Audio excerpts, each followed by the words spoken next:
Today we've got a crazy story of revenge on terrible people working on a house. We'll get into that in a bit, but first, update, paid the price for making people laugh at my dad's expense. It was my dad's birthday recently. In my speech, I decided to include an anecdote about the day my dad had the talk with my younger brother. I was eavesdropping, so I heard most of it, but the part that stood out to me was my dad telling my brother that his existence was proof that hooking up can be expensive, so he must keep in mind that condoms are cheap. It was funny, people laughed, and then I added the obligatory wholesome stuff to remind everyone what an awesome person my dad was. My dad approached me afterwards and thanked me for the speech, but then he also promised to get me back for bringing up the hooking up talk story. I laughed and said something along the lines of, "Empty threats, old man." A few days later, I was driving with my dad, running errands with him and crap when we stopped at a gas station. The tank was full, but my dad wanted to buy snacks to satisfy his sweet tooth. I said I was going to wait in the car, but then he looked at me like that was the weirdest thing to do in the world. So I put my phone away and entered the gas station with my dad. As soon as we approached the cashier with our stuff,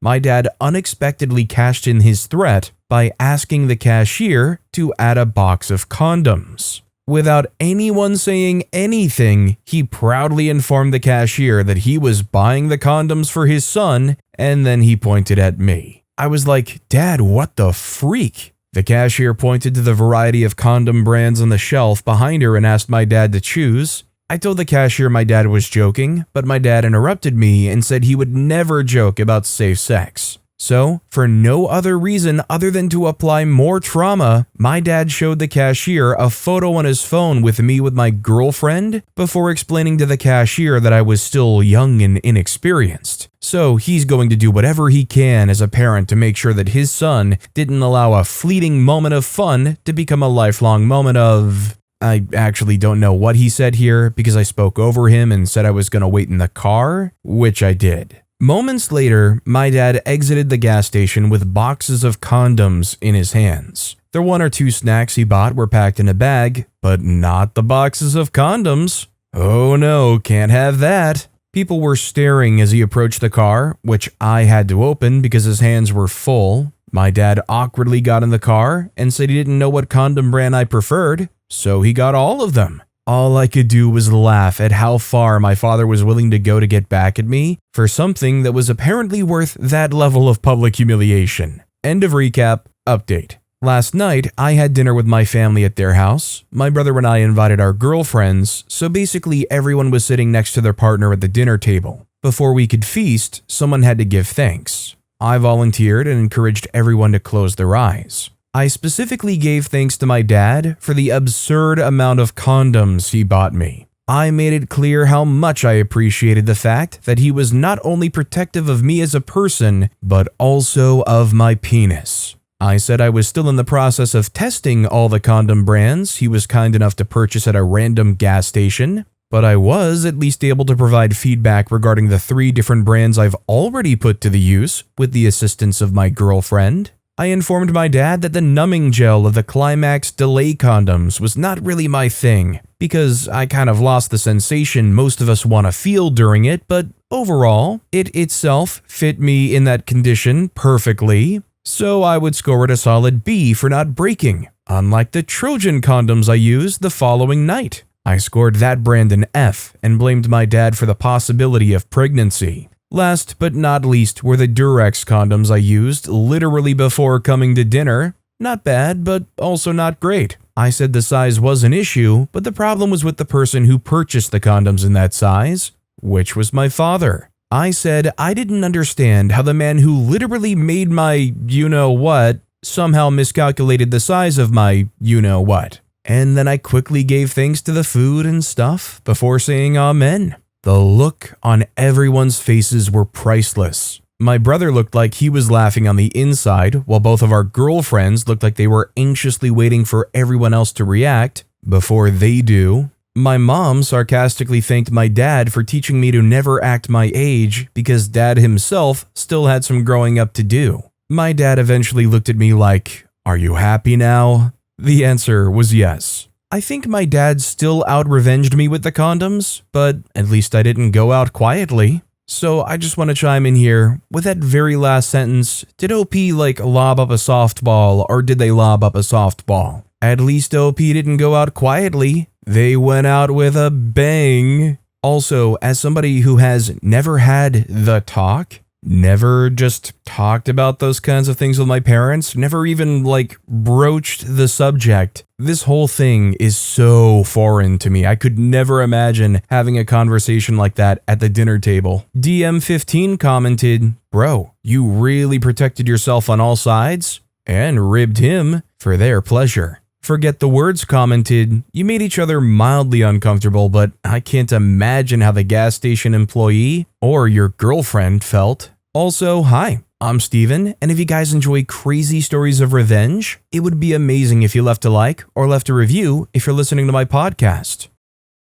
Our next story is Hawaiian Resort. I worked at a company for almost 15 years in the 90s and early 2000s. Toward the end of my time there, we hired a supervisor. I didn't report to him, but he would read documents on my desk when I wasn't there, and would sometimes make copies of my product and give it to his subordinates, telling them to modify it to fit what they were working on. To be honest, I didn't care, since we all worked for the same company, but it was the sneakiness and doing it behind my back that irritated me. He was also an obnoxious person, blowing his own horn and basking in the success of his guys way too much. He was not well liked. A coworker, Bert, and I had been attending a conference in Hawaii every year. We were good friends and had hung out together with others from the conference that we met once a year. It was a reward for doing our jobs. The conference was at a resort hotel in Waikiki Beach, but the rooms were limited and would be sold out by the time the conference began.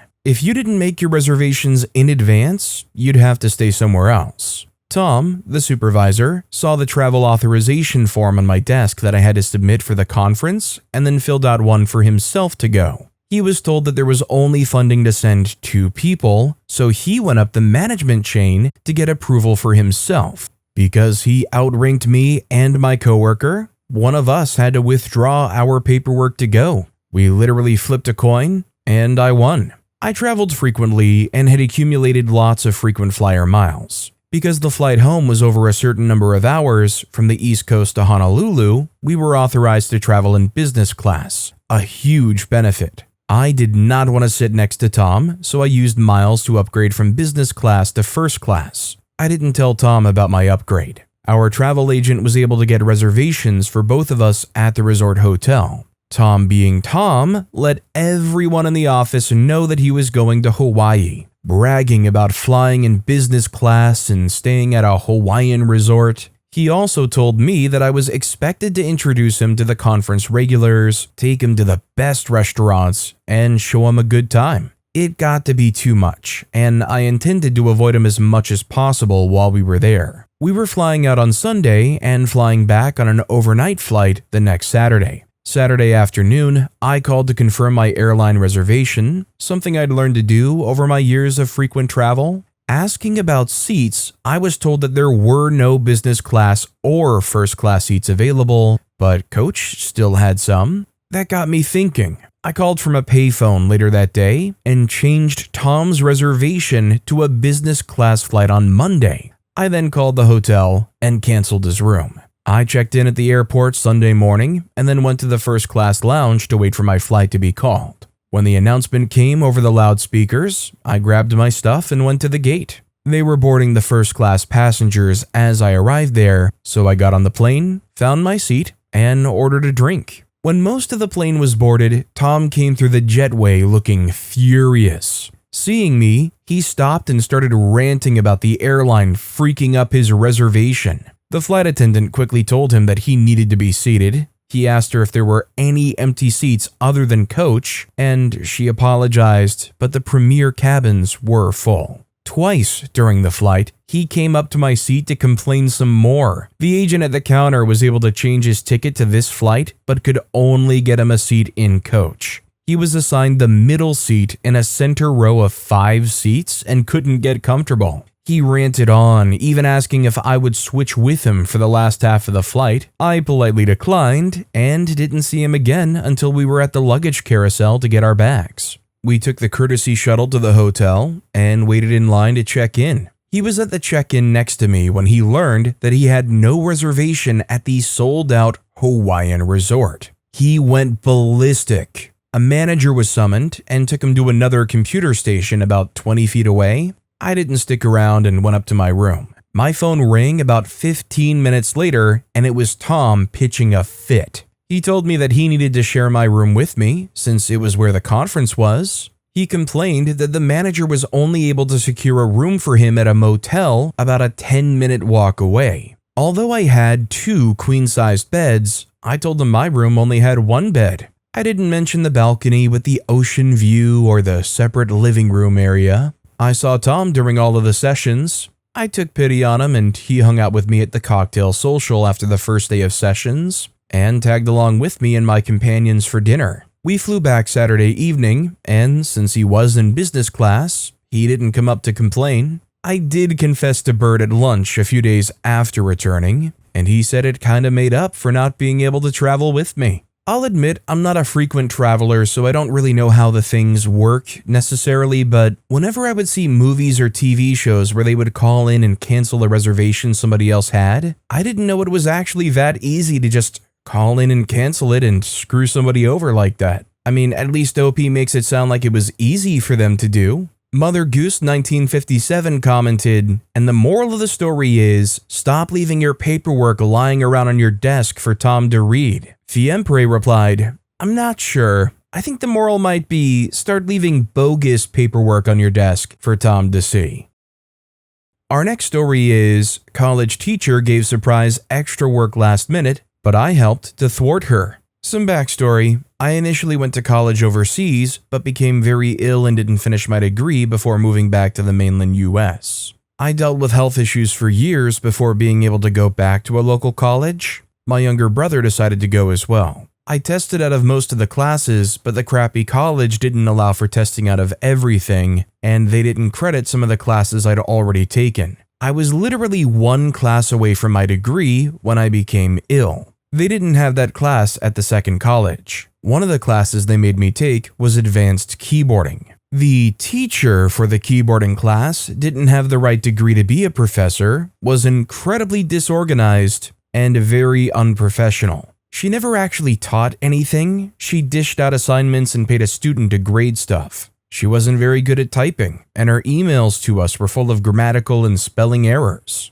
The classes were supposed to be online, but she couldn't figure out how to make the online stuff work, and thus, we had to go in person. In addition to the assignments in the syllabus, she gave some non-graded practice work where we had to type what we read word for word, and then the program would grade us on how fast and accurately we typed. I completed all of the practice work as well as the assignments rather quickly, but she still required attendance for tests and other BS. My brother apparently didn't want to do the practice work as he considered it a waste of time. Instead, he typed stuff like, Bob Saget could kick your butt and random stuff because he didn't expect the teacher to ever read them as the computer program did that. As the end of the semester approached with only a few days left, she apparently decided to check the busy work stuff and it ticked her off. She sent out an irate, poorly spelled email to the students complaining about how unprofessional it was for students to have typed offensive things in the practice work, or to have typed gibberish instead of actually taking the time to do the supposedly non-graded work.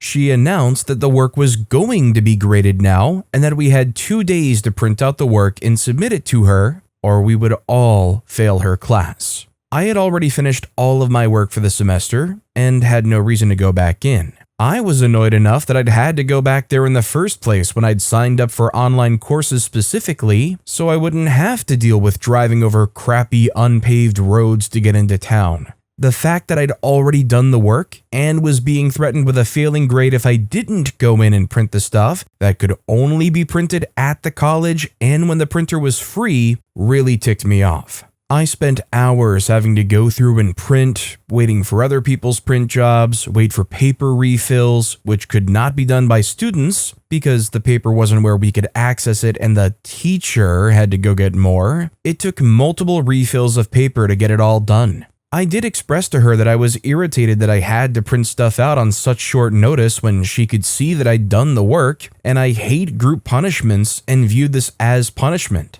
I didn't appreciate being treated like a child. I had other classes on other days that I still had to go to that used the same room and computers. A bunch of the students were panicking because they didn't feel they had time to type up all of the extra assignments. Some of them had jobs to go to or had to get home to their kids. My brother was annoyed because he hadn't done the work and felt it wasn't fair for her to spring stuff on us that wasn't on the syllabus and that wasn't supposed to be graded. He also thought it was BS that I had to waste my time printing my stuff out when she knew I had done the work. He's not a fan of group punishments either. Cue my petty revenge. I decided to let him in on something I noticed when accessing my assignments to work on them. There was zero security on the systems. There were no passwords to stop any rando at one of the computer stations from accessing the assignment folders of all of the students. Not only could you view them, you could edit them. A particularly malicious person could have deleted a rival's work. One could also copy another person's work and paste it into their folder or another person's folder. While the teacher was out of the room for an extended period, which was something she did frequently, I demonstrated to my brother how to access my folder and assignments and how to then get back to his stuff. I didn't actually do anything, just showed him it could be done. I went to grab a grilled chicken sandwich from the Sonic next door, while he took it upon himself to copy the text from each of my completed practice assignments and pasted it into his own folder. Then, to be extra petty, he checked the folders of each of the other students and pasted my work into the assignments for every student who hadn't completed it already. Apparently, other students were absolutely freaking out, and he told them, "Just go to your assignments and hit print." And they said, "But I didn't do them." And he told them, "Trust me, just print them and submit them." So they did. I was in the classroom the next day when I heard the teacher having an absolute meltdown about how these lazy students who hadn't done the work suddenly had everything done and printed. She couldn't figure out how they did it. It's not like she was actually going to even read the stuff. She just wanted to see that it was done.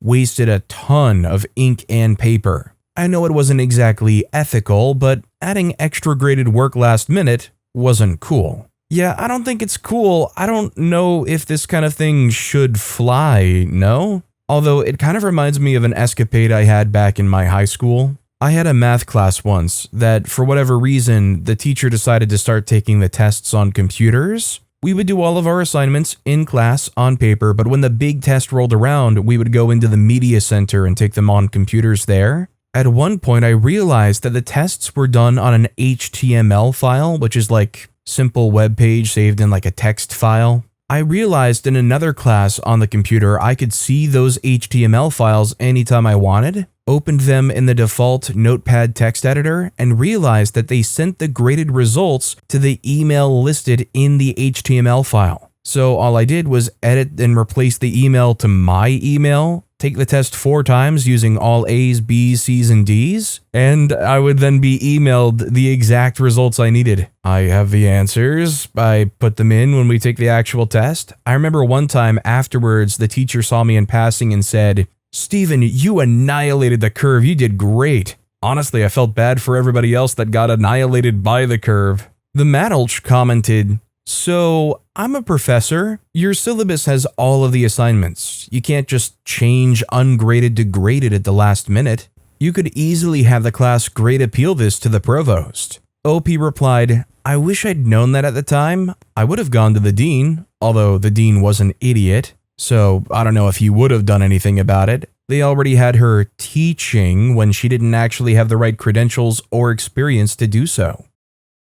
Our next story is a hold my beer moment. I get a knock on my door. Nice man explains that he's building a home on the lot next to us and would like to know if we would let him get water from our garden hose. I don't see an issue and agree. For weeks, the hose is used as they dig down, put up supports, and lay in the pipes for radiant heat. I had never seen how it was done, and he was happy to show and explain. Nice guy. They worked 8 a.m. to 5 p.m. and were no bother at all. Unfortunately, I never caught his last name or phone number. Once the house pad hardened, the jerk carpenters arrived. 25-year-old foreman with an attitude and 4 guys younger than him. They blocked my driveway, parked on my lot, blared music, lousy music. They showed up at lunchtime, worked and hammered until after 9 p.m. Every night I came home and their dang fast food lunch trash was in my yard. 3 times, I walked over with a handful of crap, showed it, and told them to clean up.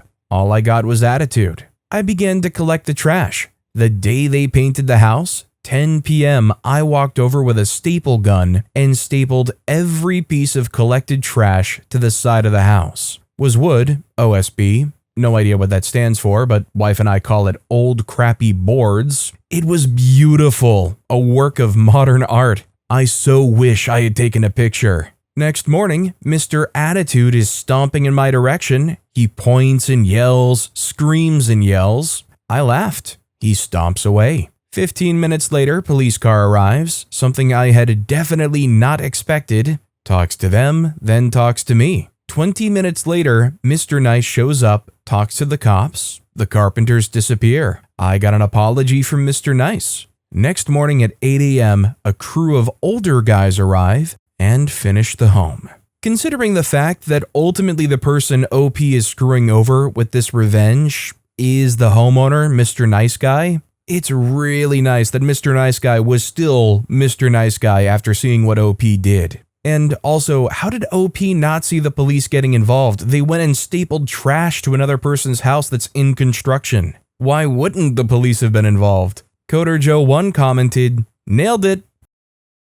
Our next story is, try to inflate your commission? How about no? I'm not sure if this fits here, but a friend suggested that you all might get a laugh out of this. About 22 years ago, I was buying an old farmhouse and land that had been on the market for 2 years. I liked what I saw, knew there was going to be a ton of work to make it habitable, but I was willing to put the time and money into it. Contacted their agent, and everything was going swimmingly. 48 hours from exchanging contracts, and what do you know? A new buyer has offered 30,000 British pounds over my offer, but the sellers like me, so if I can go 5,000 above that, the agent is sure I will be able to get the house. Now, my parents were many things, but they did not bring me up to be a fool, and I was well aware that I was being played and he was trying to inflate his commission. I simply told the estate agent to advise the sellers to take the increased bid, and to make it easier, I was withdrawing my offer immediately. I was willing to take the financial loss of all of the surveys, etc., because I don't like being screwed over by anyone. I wish I was a fly on the wall to see how that conversation went. By chance, I saw the sellers in town about 3 months later, and they said that they had hoped that I was recovering from my illness that had forced me to withdraw from the sale. Yes, that was genuinely the story the estate agent had come up with. Now, I could have nodded and smiled, but I decided to tell them the truth instead. That their estate agent had tried to squeeze me for an additional 35,000, and that because of his actions, the property was still for sale. Long story short, we had a chat, and they were still willing to sell to me, and since I had all the paperwork, surveys, etc. ready to go, they could pull the property from the market, and we could just get the solicitors to do their bit and conduct it as a private sale. So that's what we did. I got my house, the sellers got a fair price, and the agent didn't get a penny. Was it petty? Yes. Was it worth it? Absolutely. Did anybody else, when hearing the story, think to themselves, if I was in that situation, I would have caught that too? You know, they wouldn't have gotten that one past me. I would have done exactly what OP did too. Because there's part of me that's like, yeah, I feel like I would have noticed what was going on here. But there also is a part of me that's like, maybe I wouldn't have, especially if I was so dead set on it being like my dream house or something. But yeah, you know, I totally would have figured it out. CDC994 commented, you should have reported that agent to whatever authority gives them the credentials or licenses to sell houses. They didn't act in the best interest of their client and blatantly lied to you. In my country, they would lose their real estate license. JC Doe replied, yes, everyone likes to throw around the word fraud all the time, but this actually was fraud. What the realtor did will likely cost him professionally and could be considered criminal. Our next story is, leave me on red when I need job search advice? I can't help you with your job search either. A couple of years ago, when my husband got a job in another country, I had decided to give up my well-paying job to be with him and for us to have a better quality of life. Now, this country is in Europe, and learning the local language was an important requirement for any jobs outside tech jobs, unless it was an international company. My husband has a tech job, and it didn't have a language requirement. Since my job was not in tech, I knew about this and started learning the language before we even moved there. Anyway, this was all common knowledge. After we moved, I started sending LinkedIn requests to follow immigrants from my home country, hoping to get job search advice. I was going through a depressing period with a horrible job market and 0 interviews in 4 months and didn't know what I was doing wrong. I also continued to learn the local language full time and had a lot more time to do that since I was out of a job. During this time, I connected with a lady on LinkedIn, let's call her Susan, who worked in the same field as me. I thanked Susan for accepting my connection request, explained my situation, and asked her if she had any tips or advice on finding a job, as she was someone who went through the same journey herself. Susan replies with, "Learn the local language. I don't know if I can help in any other way." I thanked her and asked if she would be open to meeting for coffee or a phone call. She said the next 2 months are really busy and she might be able to meet after that. I tried messaging her after that, asking her specific questions about training, certification, and resume points, and got left unread. I was desperate for a job and was feeling quite crappy about myself. I messaged a couple more times and even wished her a happy new year over the 4 months that followed, and still got left unread. Luckily, I finally managed to learn the local language really well and impressed interviewers and landed a job a year later. I love my current job, and it's a very nice company with good work culture. Earlier this year, Susan lost her job due to budget cuts. I found this out from her Open to Work LinkedIn post. Coincidentally, my manager was hiring for a role that would be perfect for Susan, and I had just reposted that on my LinkedIn. Well, what do you know? Susan messages me asking for a referral and tells me how much she cares about my company's vision and mission and would love to apply for the role and is happy to share her resume. All this after leaving me on red multiple times. Now, I didn't want to be like her and leave her on red. I replied with a generic, "Hi Susan, thank you for your interest. Please apply on our career website. We're reviewing all applications on an ongoing basis, and we'll get back to you as soon as possible. All the best." Last I checked, she still hasn't found a job. Tough market. Well, not my problem. Edit, thank you kind strangers of the internet. For those who commented that I harassed a random stranger by sending 4 messages over the course of 4 months, I know that people get busy. That's why I thought she was perhaps busy and forgot to reply. I messaged quite a few strangers on LinkedIn, and a majority of them were incredibly kind and helpful, and some even became friends. If I didn't take a chance at messaging them, I wouldn't have had the opportunity to meet such kind people. I also paid it forward and helped other strangers who messaged me asking for advice. It's hard when you move to a new country and have to build your life back up. In a country where you don't know anyone and practically everyone's a stranger, you'd have to message a stranger at times to figure things out. You know, I actually have a lot of respect for OP being so willing to reach out and try to connect with people. I mean, it sounds to me like the way OP was doing it wasn't too overbearing or pushy or harassing like some people want to say. I'll even add, I'm not the kind of person that usually does very well with the whole reaching out themselves thing. Especially reaching out to strangers when you want personal help. I mean, I feel like a burden when I do that. I don't think it was outlandish what OP did. They were just trying to make things work. That guy Malcolm commented, "Nice. Heck, I moved countries in my 20s to finish my degree while working part-time. Had a hard time, but eventually found my feet, thanks to some fam in the country, friend I met, and my own initiative.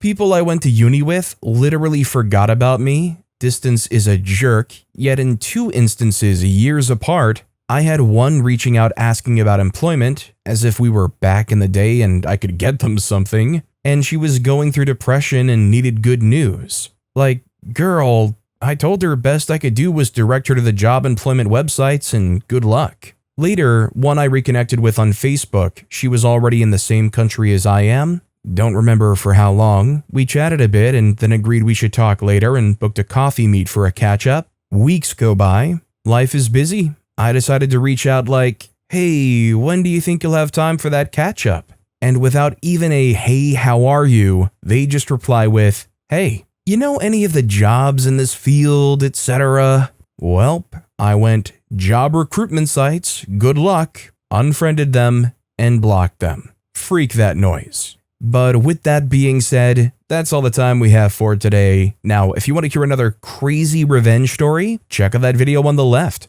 Or if you missed my latest video, check out that video on the right. That said, I'll see you all next time with some more stories.